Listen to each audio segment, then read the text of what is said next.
Hello বন্ধুরা, তো আজকে আমি আর দাদা গিয়েছিলাম সোনাখালীতে। আমার বাড়িতে জানালা স্লাইডিং করতে হবে, তাই জন্য কাঁচ কিনতে।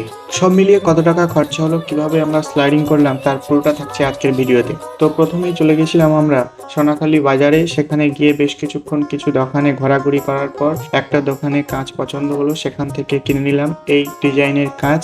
কাঁচ কাটার স্টাইলটা বেশ সুন্দর লাগছিল দোকানদারের। বেশ অনেকক্ষণ ধরে তার নিপুণ হাতে সে কাঁচগুলো আমাদেরকে কেটে কেটে দিচ্ছিল এবং আমরা জানালার কাঁচ নিয়ে বাড়ি ফিরে এলাম। এরপর মূলত দাদাই জানালার স্লাইডিং এর কাজটা করছিল আর আমি দাদার হাতে হাতে কিছু সাহায্য করছিলাম।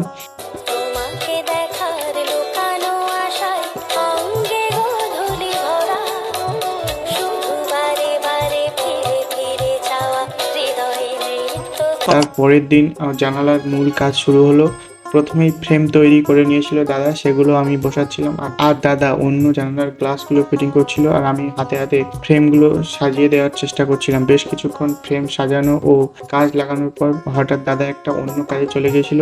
আমি একা একা কাঁচ লাগানোর চেষ্টা করছিলাম, তারপরে সেটা হয়নি। অবশেষে বেশ কিছুক্ষণ পর দাদা আবার বাড়ি এসে আমাদের কাঁচটা লাগিয়ে দিল।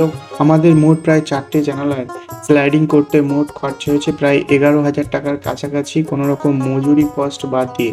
যেহেতু আমরা ঘরে আমি আর দাদা মিলেই করে নিয়েছি, খুব একটা মিস্ত্রি কস্ট যায়নি। সব মিলিয়ে খরচা হয়েছে ওই 11,000 টাকার কাছাকাছি। আমাদের স্লাইডিং এর ফাইনাল লুক কেমন হয়েছে কমেন্টে জানাবে, আর ব্লগটা কেমন লাগলো অবশ্যই কমেন্টে জানাবে। ভিডিওটা বেশ কিছুদিন আগে এডিটের অভাবে ছাড়া হয়নি, অনেকদিন পর এডিট করে ছাড়লাম। আজ শুধু